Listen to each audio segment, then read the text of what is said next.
Hello everyone, and welcome to the channel. To any new subscribers, my name is Marian Guevara, and today we will be discussing my 5 favorite Lovecraft stories. H.P. Lovecraft was an American author, and he is considered a titan of horror. The man has an entire subgenre of horror that is in fact named after him. He is the one who has basically birthed the Cthulhu mythos, and while his work was pretty much considered niche back in the day, and even now it can be still considered a bit niche, though it has exploded in popularity since his time, his influence amongst other creators has been vast, has been great, all the way from authors to directors to tabletop games. Lovecraft has, his influence has spread beyond just the weird tales, pulp fiction that he would publish his stories in.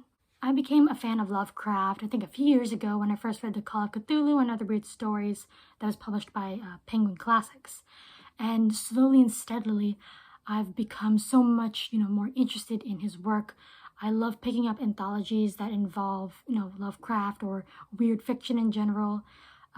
In fact, Lovecraftian is basically a buzzword for me. Whenever I hear a story or a book and the term Lovecraftian is sort of like attached to it, my interest is automatically piqued.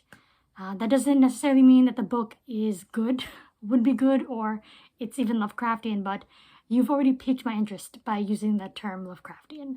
So I thought today I would discuss 5 of my favorite short stories that I've read from him so far. I've decided to do 5 stories because apparently I want to give myself a hard time.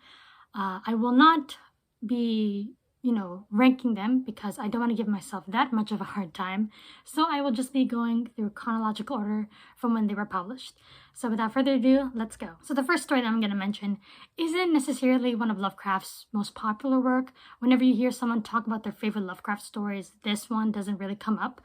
But I really enjoyed it. That is Hypnos, which came out in May 1923. Now, Hypnos follows a narrator who comes across this other man who he eventually becomes good friends with. And the two of them sort of have a very, shared interest in the occult. Through the use of drugs, these two friends decide to sort of astral project or visit strange worlds. However, during one trip, the narrator's friend comes across a malevolent entity of sorts. Now, one of the reasons why I enjoyed this story is because it incorporates the use of Greek mythology. As you can tell from the title, Hypnos. Hypnos is, I believe, the god of sleep, slumber, dreams in Greek mythology. Lovecraft did make use of Greek mythology in another story called The Tree, and I really like how it was used here.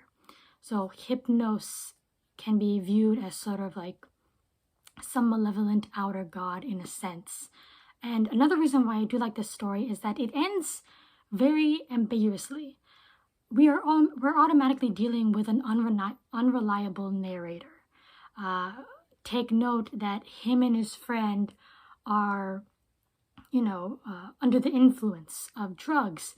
At some point, the two of them deprive themselves of sleep. So you're really debating with yourself how much of the story is fact, how much of it is a result of sleep deprivation or being under the influence. And I do enjoy a story that kind of leaves you room for you to think over the details of the story, how much of it was real, how much of it wasn't. So yeah. So the next story in this list came out in March of 1924, and that is The Rats in the Walls. A lot of people have talked about this, or when they describe it as very Edgar Allan Poe-esque. And it's definitely more gothic in a sense. And I really, really enjoyed this story. Definitely one of my favorites. When I was coming up with this list, I knew The Rats in the Walls had to be on here. So this story follows an American man named Delaporte who has just recently lost his son in combat in World War I. He decides to go to England, which is where his family originated from, and move into the old Delaporte estate. Now, there's a strange history with the Delaportes in which his ancestor was like the only survivor of a mysterious fire at the estate and had, subsequently moved to America. And that's where Delaporte's, branch of the line came from. But anyway, he decides to move to England and decides to sort of refurbish the estate. The locals aren't very pleased about it, so he eventually moves in and, decides to settle in. However, he starts hearing little scratches on the walls. He starts to hear rats in the walls.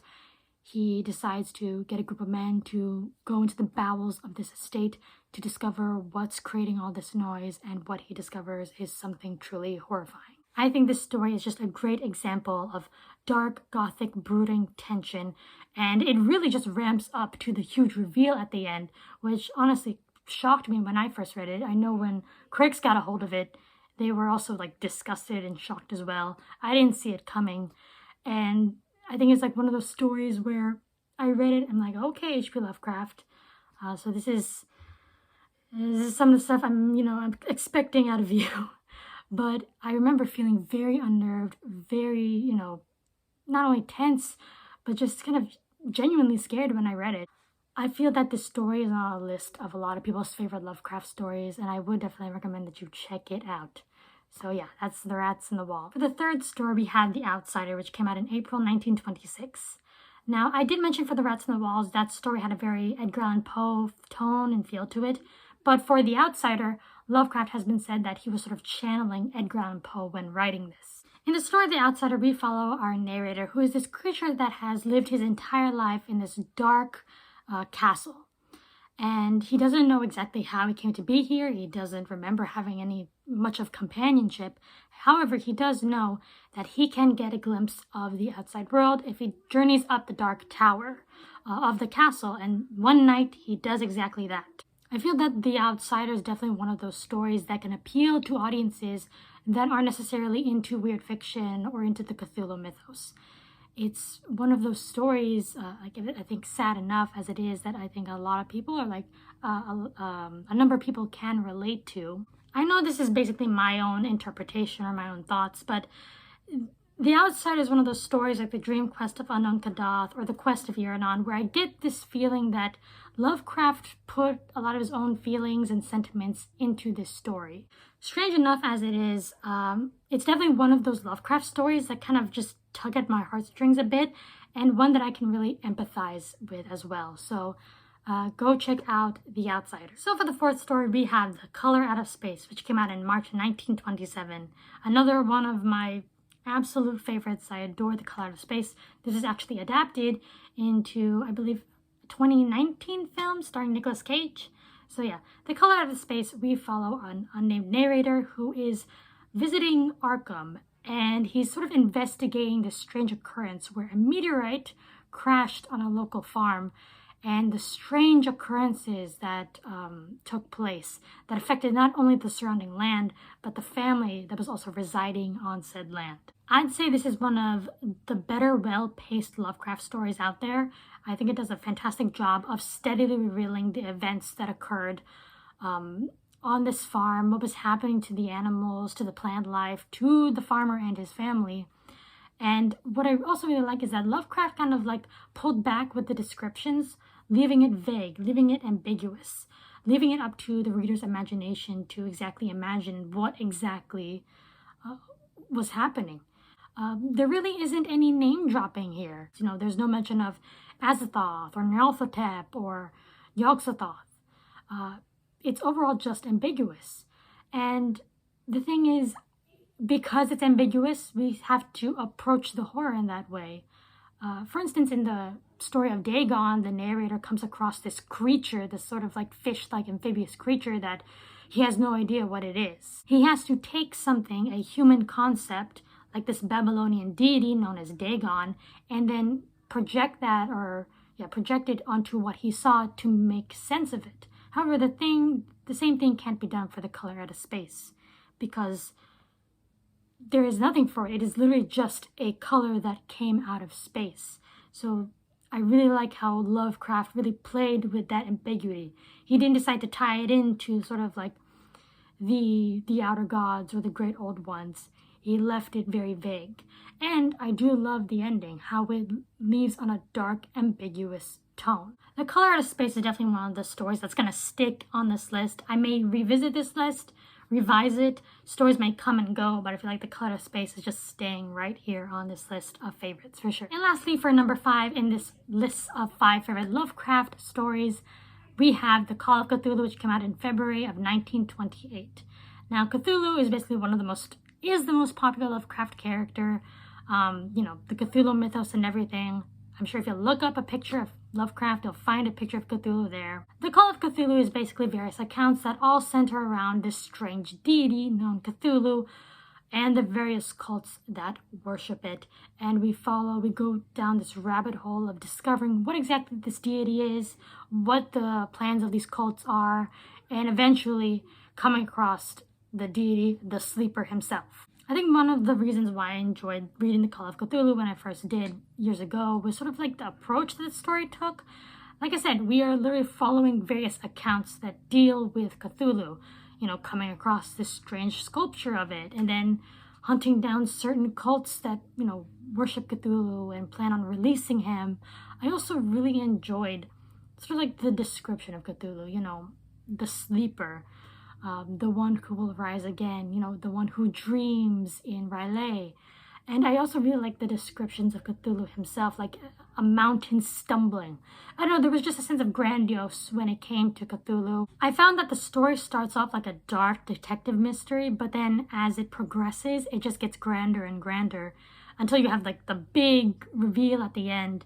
And I feel that it's a good story that sort of like lays the groundwork of the foundation, or really hints at this huge pantheon that Lovecraft has created with these eldritch beings. I feel like this is a good story to start off with when it comes to getting into Lovecraft. So good thing it's on the list, and it is one of my favorites. So those were my 5 favorite Lovecraft stories. Take note that this list is subject to change whenever I reread. Some stories may swap out, who knows? But as of right now, those are my 5 favorites. And I'm going to end this video with giving you some recommendations. So if you want to get into Lovecraft, if you don't know where to start, I'd recommend the Call of Cthulhu and Other Weird Stories that was published by Penguin. If I'm not mistaken, as long as it's published by Penguin Classics, the contents of the book should be the same regardless of the edition. This is part of the Penguin Classics Deluxe collection. And it should have the same content as like the Penguin Orange collection, the Penguin Pocket collection, the Black Spine. It should have the same stories along with the same intro by S.T. Joshi, who is a Lovecraft expert. The man is a huge Lovecraft fan. The man has even written like a 2-part biography on H.P. Lovecraft. So yeah, his intro is very nice as well, along with his notes. So I would highly recommend this collection, this title in particular. I think it does a good job of collecting like his Gothic stories along with his Cthulhu mythos. Giving a nice mix, basically, of what you can expect from Lovecraft. Lastly, if you wish to enjoy Lovecraft in a visual medium, I highly recommend Go Tanabe's manga adaptations. He is another Lovecraft fan, and he has adapted several of Lovecraft's stories. And I have here these 2. We have At the Mountains of Madness, Part 1 and Part 2. So this is a manga adaptation of Lovecraft's his other famous short story. And then we have The Hound and Other Stories. So this one is a bind-up of 3 short stories, The Hound, The Temple, and The Nameless City. I absolutely adore Tanabe's work. I feel like his art style is perfect for Lovecraft. It's more realistic. It's very detailed, and I feel like that's what you need when it comes to sort of depicting Lovecraft. I think he does a good job of capturing all the immense detail that Lovecraft describes. And it's really nice when you have someone who is a Lovecraft fan putting all the hard work and effort into adapting his stories. Unfortunately, Dark Horse, who published these 3, have not given out English translations for Tanabe's other adaptations. Tanabe has gone, an adaptation of The Color Out of Space, The Shadow of Rinsmith, and yet we've only gotten these 3 in English, which kind of sucks because, hey, Lovecraft wrote these stories in English. I think we should get some English translations in here. So Dark Horse, please, or at least some other publishing company, give us English translations of Tanabe's other works. So that is my video dedicated to my 5 favorite Lovecraft stories. If you've read Lovecraft, if you're a fan of Lovecraft, Leave it down in the comments below. What is your favorite Lovecraft story or stories? And thank you for watching once again, and I'll see you next time. Bye!